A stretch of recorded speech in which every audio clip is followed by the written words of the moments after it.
Épisode numéro 21, Médium spirituel. Combattre ses peurs. Bonne écoute. Bonjour et bienvenue dans cet nouvel épisode de Médium spirituel. Pour celles et ceux qui ne me connaissent pas, mon nom est Isabelle B. Tremblay. Je suis auteure, médium, conférencière dans le domaine de la spiritualité et du mieux-être. Aujourd'hui, je vais vous parler de la peur. Je vais être franche, je sais pas trop comment aborder le sujet, même si c'est un sujet que beaucoup de personnes vivent, en lien avec la médiumnité, aussi en lien avec la spiritualité. Vous savez, la peur est quelque chose de naturel, quand même. Parce que si on n'a pas peur, on se protégera pas. Et ou des fois, on ne saura pas comment le faire. Par exemple, il y a certaines personnes qui vont carburer avec leur peur ou avec l'adrénaline que va leur procurer, admettons, de sauter en parachute ou de sauter en bungee parce que c'est quelque chose qui les effraie. Ou même d'aller visiter une maison, pas une maison hantée, mais admettons que à chaque Noël, il y a un circuit qu'on peut visiter avec, ça c'est avec des trucs pour nous faire peur ou faire monter notre adrénaline. Il y a des gens qui aiment ce que cette adrénaline leur procure. Mais encore là, ça, c'est des peurs qui sont contrôlées car on sait qu'on les fait dans toute sécurité. Du moins, le plus sécuritaire possible parce qu'on n'est jamais à l'abri d'accidents ou quoi que ce soit. Mais aujourd'hui, on va parler plus de combattre, de dépasser ses peurs. Parce que quand on est médium, quand on fait de la médiumnité, pas nécessairement d'être médium, mais juste dans la vie de tous les jours, quand on veut faire quelque chose, ce qui est important, c'est de dépasser ses peurs. C'est d'arriver à avancer, même si la peur nous prend au ventre. Même si on le sent à l'intérieur de soi, on a peur, on hésite, puis souvent, cette peur-là va nous empêcher de se réaliser et d'accomplir ses rêves. Souvent, on s'auto-sabote soi-même avec cette peur de se tromper, cette peur de pas être parfait. C'est toujours la peur qui revient. Quand quelqu'un me demande comment tu fais pour faire ce que tu fais sans avoir peur, en fait, je pense que c'est un équilibre que j'ai atteint dans ma vie. Je me rappelle quand j'étais toute petite, j'étais un enfant qui avait peur de tout. Si jamais vous avez lu mon premier livre, la porte de mes vies antérieures était pas fermée, donc j'avais beaucoup de phobies, j'avais beaucoup peur de choses que je comprenais pas parce que c'était pas dans ma vie courante, puis j'avais pas été élevée là-dedans. C'était des peurs qui étaient inconnues, que je ne pouvais pas comprendre à cet âge-là. T'sais, on n'avait pas Internet non plus dans mon enfance. Internet n'existait pas. On avait très peu de sources d'informations, mais j'avais des peurs qui étaient irréelles, qui étaient pour le vécu que j'avais à ce moment-là. Et en grandissant, je sais pas, à un moment donné, j'ai comme rationalisé ces peurs-là avec mon petit côté rationnel.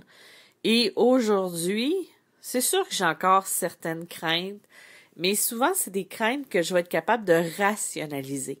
Par exemple, si je fais une communication avec un défunt, j'ai toujours quand même une petite crainte de est-ce qu'il va être au rendez-vous? Est-ce que je vais... J'ai jamais en tête que ça va être des entités négatives qui vont se présenter, ça va être des démons, ça va être... Non. Je garde toujours en tête que le positif. Je travaille aussi en lien avec le positif. Je vais me protéger, je vais alimenter l'amour, je vais alimenter tout ce qui est positif. c'est ce qui est important, je pense. Pour le plus possible, ne pas se laisser entraîner dans ses peurs. Et la peur, c'est quelque chose que si on alimente, on va la concrétiser. Par exemple, mais si on remonte juste à peut-être 5 ou 6 ans, moi, j'ai toujours eu peur de tout perdre, de me ramasser avec rien, d'être toujours dans l'insécurité, et je l'ai attiré, ça. En même temps, c'était un passage obligé. Peut-être qu'inconsciemment, je savais que ça allait arriver, mais c'était une de mes craintes, ça. Puis, c'est arrivé. Est-ce que je suis morte? Non. Est-ce que j'ai empiré ma situation? Non. J'ai juste réussi à trouver la personne que j'étais avec cette expérience-là, et je m'en suis sortie encore plus forte. Et ça, c'était une peur que j'avais. J'avais peur, moi, de me retrouver avec rien et de me perdre ou... Tu sais, quand on a peur de quelque chose, souvent, on va se l'attirer justement parce que on la crée, on la bâtit, on l'imagine. On l'entretient aussi et on la nourrit surtout. Donc, c'est important vraiment d'entretenir l'amour et tout ce qui est la paix. Et vous savez, si vous avez peur, vous allez bloquer votre médiumnité, vous allez bloquer, et là, je parle pas, comme je disais au début, je parle pas seulement de la médiumnité. On va bloquer tout ce qui est dans notre vie. Si j'ai peur de réussir, ben je me mets un frein. Si j'ai peur de gagner d'argent ou d'avoir une trop grande clientèle, je me mets encore un frein. Ce qu'il faut, ce qui importe, c'est d'essayer de comprendre qu'est-ce qui, là-dedans, me bloque, me freine.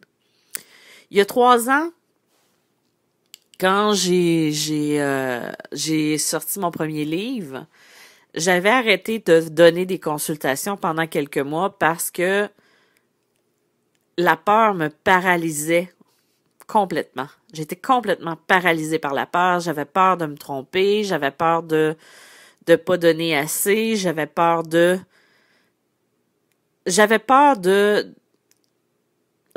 finalement de rien quand on s'arrête.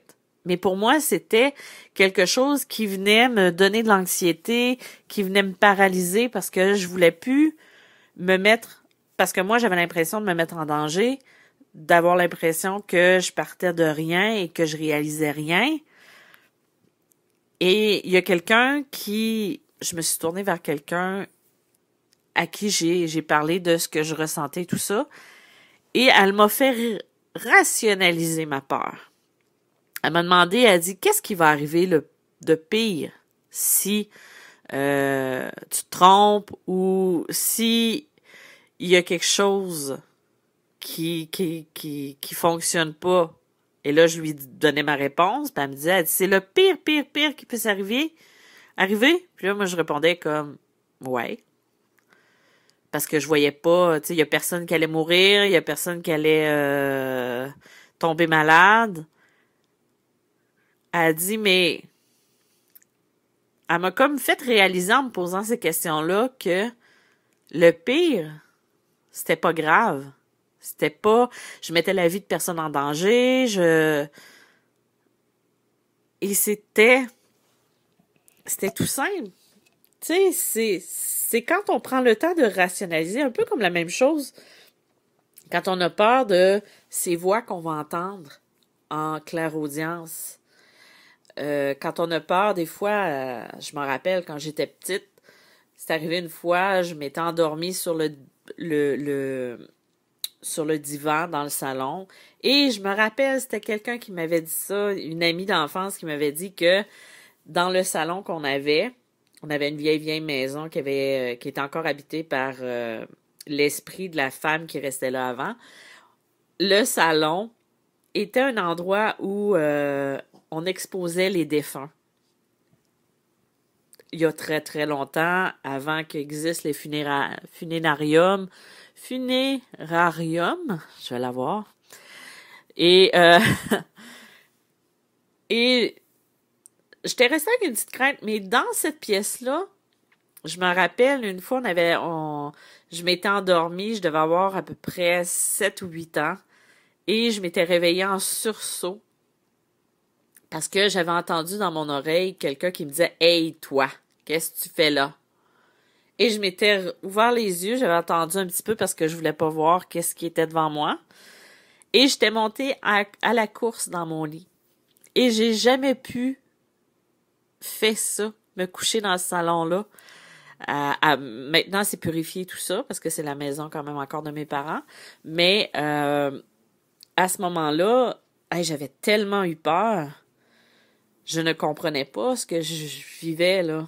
Et une autre fois, ce qui est arrivé, c'est que j'étais en train de prendre, parce que le salon est devenu la salle de bain, j'étais en train de prendre un bain, et on avait un chat, elle s'est mis à siffler en regardant encore dans le fond de où était le garde-robe et le fond du salon. Et elle avait... et il y avait rien, il y avait personne, il y avait pas d'animaux, il y avait rien. Elle était toujours craintive quand elle arrivait dans cette pièce-là. Mais à ce moment-là, je ne savais pas comment purifier, je savais pas que que j'étais médium ou que j'avais des capacités, parce que c'était quelque chose qui était, comme je le dis souvent, c'était quelque chose qui était naturel. Mais ça, c'est des peurs que ça a créé en moi, quand même. Parce que entendre quelqu'un qui nous crie dans les oreilles, comme si c'était... Parce que souvent, ce qui est avec la clairaudience, c'est que on fait des blagues avec... C'est des voix dans notre tête, mais même si c'est propulsé par notre canal, c'est quelque chose qui fait comme si on l'entendait de l'extérieur de soi. Donc, ça rajoute un côté encore plus vrai, encore plus intense. Et c'est la même chose quand une personne va voir des défunts, quand une personne va voir des esprits. C'est quelque chose qui fait peur quand on n'est pas habitué et quand on ne sait pas ce que c'est. Je pense que ce qu'il faut faire avec ça, c'est juste, moi, c'est le seul truc que je peux vous donner, que j'utilise, c'est vraiment de rationaliser, c'est d'essayer de comprendre pourquoi ça me fait peur, pourquoi qu'est-ce qui peut arriver, qu'est-ce qui va, tu sais, c'est sûr que c'est effrayant un peu de voir des entités négatives.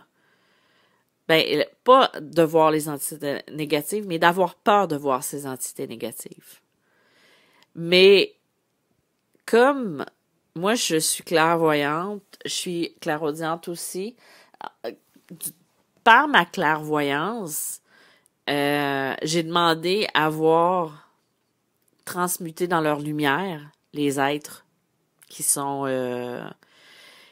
qui ont pas gardé un bon physique, on va dire. Et je demande aussi à toujours m'envelopper de lumière. Et je peux pas écarter totalement les êtres de plus basse énergie, mais je peux entretenir mon énergie pour éviter justement de les croiser ou de les avoir dans mon canal. Ben, c'est un peu la même chose. Il faut aussi travailler pour entretenir et voir ce qu'on veut. Et par exemple, moi, en les voyant, par ma clairvoyance et par mon troisième œil qui est mon écran mental, finalement, moi, j'ai rationalisé ça parce que ça leur donne une touche moins réelle, même si c'est réel. Ce que je veux dire, c'est que quand je décris quelqu'un à une cliente ou à une autre personne, je lui décris la bonne personne. Mais de la façon que je le perçois, ça me permet de garder une réserve et de rendre ça moins réel. Je dis pas que c'est pas réel, mais que cette façon de voir-là le rend moins dans la vie, tu sais, moins, comment je pourrais dire ça, qui le rend moins terre à terre, qui le rend moins vivant. Mais c'est sûr aussi que quand on a peur, c'est comme n'importe quelle énergie, on va transmuter ça en énergie, en égrégore, Hey, j'ai de la difficulté à parler aujourd'hui. C'est très drôle, non? Vous pouvez vous moquer de moi, je vous le permets. Mais en fait, c'est ça, c'est que on va créer cette énergie-là, on va le rendre vivant aussi. C'est peut-être pour ça que moi, j'ai pas décidé d'ignorer la présence des esprits mauvais. Par contre, j'ai choisi de ne pas leur donner le pouvoir de m'atteindre. Tout est une question de choix à un certain moment donné aussi. C'est un mix de tout ça qui fait que je suis capable quand même de prendre sur moi et d'être plus en confiance. Parce que c'est sûr que si on a peur, on n'aura pas confiance non plus en soi. On va influencer ce qu'on va percevoir aussi. Parce que la peur va atténuer notre capacité aussi à entendre parce que la confiance sera plus là. Et quand la peur est plus forte que la confiance qu'on peut avoir en soi ou envers notre protection, ben c'est sûr qu'on pourra pas évoluer. Et c'est ça. Puis plus qu'on a peur, plus qu'on va avoir peur, puis on va engendrer la peur. On va avoir peur de ci, on va avoir peur de ça. S'il arrive telle chose, on va se faire... C'est ça. Vous voyez où est-ce que je veux en venir? J'ai quelqu'un qui m'a demandé ce que je pensais des théories du complot parce que il y a beaucoup de personnes travaillant, se donnant le terme de travailleurs de lumière qui ne parlent que de théorie du complot, de peur. Moi, j'embarque pas là-dedans. Personnellement, mon temps est trop précieux pour commencer à chercher des théories du complot, à imaginer que le vaccin qu'on va nous donner, c'est une puce qui va s'intégrer sous la peau, ou que le 5G, tout ça a été fait pour mettre... je crois du 5G ou je sais même pas, ça m'intéresse même pas. Ce que je veux dire, c'est que moi, ce qui m'importe en tant que travailleur de lumière, c'est justement d'alimenter la lumière. Quand on parle de complot, quand on parle de théorie du complot, c'est la peur qu'on alimente. C'est la crainte, c'est le doute, c'est n'importe quoi autre que l'amour et la paix. Et je me voile pas la face. Je sais qu'il y a des complots à quelque part dans certaines choses. Sauf que là, les complots qu'on entend et tout ça, là, je commence un peu à en avoir plein le casque. Commencez donc par vivre votre vie un à un en vous concentrant sur vos propres apprentissages puis vos propres cheminements. Puis le reste, tu sais, c'est juste d'alimenter encore, tu sais, on parle de peur, c'est encore d'alimenter de la peur, de la haine, du doute, de la crainte, tandis que notre rôle, c'est d'alimenter l'amour, c'est d'alimenter la lumière, c'est... Puis là, moi, pour celles et ceux qui me connaissent bien, je ne suis pas du type que la vie, c'est des papillons avec des licornes et des arcs-en-ciel. Pas du tout. Je suis très réaliste, je suis très terre à terre aussi. Mais pour moi, ce n'est qu'une autre manière encore d'alimenter la peur, d'alimenter les doutes, puis c'est aucunement constructif. Ce qu'il faut faire, là, c'est juste de rester concentré sur ce qui nous fait du bien, de rester concentré sur soi et de vivre, tout simplement. en étant en pleine confiance de ses moyens. Et si vous avez peur d'une entité, si vous avez peur de monstres ou quoi que ce soit, enveloppez les dons de lumière pour les rendre encore plus beaux. Faites-en des amis. Je vous dis pas d'ignorer, mais juste d'essayer de trouver le rationnel dans ça. Tu sais, le rationnel, c'est pas mauvais toujours. Mais juste d'essayer de comprendre pourquoi ça me fait peur, pourquoi ci, pourquoi ça, patati, patata. Bref, en tout cas. J'avais juste envie de vous parler un petit peu de la peur aujourd'hui. C'est sûr que là, je l'ai survolé. Je vous ai parlé aussi de d'autres trucs qui peuvent alimenter la peur. Ce qui est important, je pense, c'est juste de se concentrer sur soi, sur ses capacités, de ne pas ignorer la possibilité d'être contaminé par des esprits de plus basse énergie, mais de ne pas s'axer là-dessus. Tu sais, on axe notre pensée sur des choses positives et tout ça pour augmenter notre taux vibratoire. Et c'est pas vrai que parce qu'on est plus haut dans la lumière qu'on va être plus attaqué. Moi, c'est le contraire que ça a fait dans mon cas. Moins j'étais dans la lumière, plus j'avais des âmes errantes autour de moi, plus qui... Je sais pas c'est quoi cette idée-là que parce que on est plus illuminé, plus dans la lumière, on va plus se faire attaquer. Non, je crois pas. Ça dépend toujours de ce qu'on est, puis du bagage aussi qu'on porte, peut-être. Mais en tout cas, on a chacun notre chemin, puis il y a personne qui peut juger du chemin de l'autre, puis c'est ça qui est le plus beau dans tout ça.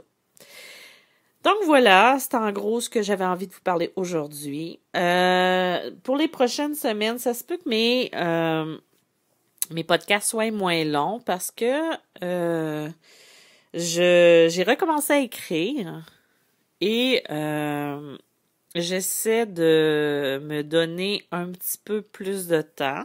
Et aussi, j'ai plein de choses en même temps. Donc, des fois, comme je suis toute seule à gérer tout, des fois, je suis en manque de temps. Là, j'ai pas fait de live depuis un petit moment dans le groupe. C'est pas parce que je veux pas, c'est juste parce que je fais beaucoup de 7 jours sur 7 ces derniers temps. Donc, je vais essayer de prendre un petit peu plus de temps pour moi. Et aussi, je voulais remercier à toutes les personnes qui ont assisté à ma conférence sur l'hypersensibilité et aussi sur la conférence sur la protection que j'ai donnée le 3 mai. Celles et ceux qui désirent la revoir, elle est sur ma plateforme Isabelle Tremblay, auteur et médium sur Didacte. Sinon, il y a un lien directement sur ma page Facebook. Comme je vous disais encore une fois, c'est que vous pouvez acheter mes livres en librairie. Pour ce qui est de Médium malgré moi, Passeur d'âme et Les chemins de l'âme. Sur Amazon, vous allez trouver Message de l'univers, Les chimères d'Emma et aussi Le prince charmant est une pute. Et bientôt, le 1er juin, mon livre Le vrai visage du destin, le premier tome de Destinée va sortir sur Amazon. Là, j'ai reçu ma copie papier, je suis toute excitée, je suis vraiment contente. J'ai hâte de vous le présenter. Ça, c'est vraiment l'importance de réaliser ses rêves, ça je l'ai fait. Je peux mettre un X de plus sur ma wish list. Donc, je vous souhaite une belle journée et merci encore une fois de m'avoir écouté jusqu'au bout. Merci, bye bye.